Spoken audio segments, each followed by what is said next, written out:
Номер 72 Колдош Юлдашев атындагы жалпы билим берүү орто мектебинин башталгыч класс мугалими Гапарова Карима.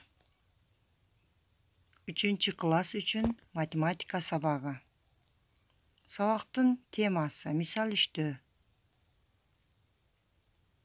Сабактын максаттары 939-946 мисалдар чыгара алышат, аң сезимдүү ой жүгүртүүсү артат, өзүн өзү тарбиялоого үйрөнүшөт. Анда эмесе 939 мисал.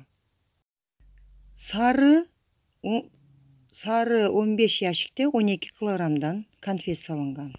Сары түстөгү яшикте бул. Эми кызыл түстөгү яшикте 18 яшикте кызыл түстөгү яшикте 15 килограмм конфет болгон.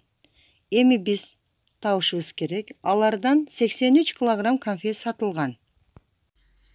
Берилишин жазабыз. 15 яшикте 12 килограммдан конфет, 18 яшикте 15 килограммдан конфет, 83 килограмм конфет сатылган. Муну эми чыгарып табасыңар балдар. Эми 941 мисал. 941 мисал мына ушундай тартипте эки амалдуу мисал экен. Биринчи кашанын ичини көбөйтүрөбүз, андан кийин 800дөн чыккан санды кемитебиз. 560 болду. Андан кийинки мисал 942 маселе. 942 маселеде велосипедчен жана мотоциклчендин ылдамдыгы көрсөтүлөт. Мына 7 саат, 3 саат.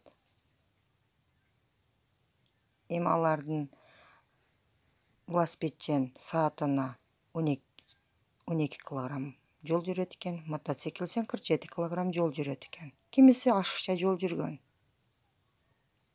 Аны табыш үчүн мына чыгаруу велосипедченди чыгарабыз биринчи, андан кийин мотоциклченди көбөйтүрөбүз 3кө.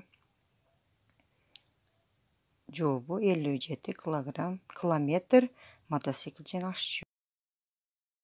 Үйгө тапшырма 943-944 мисалдар. Саламатта калгыла балдар.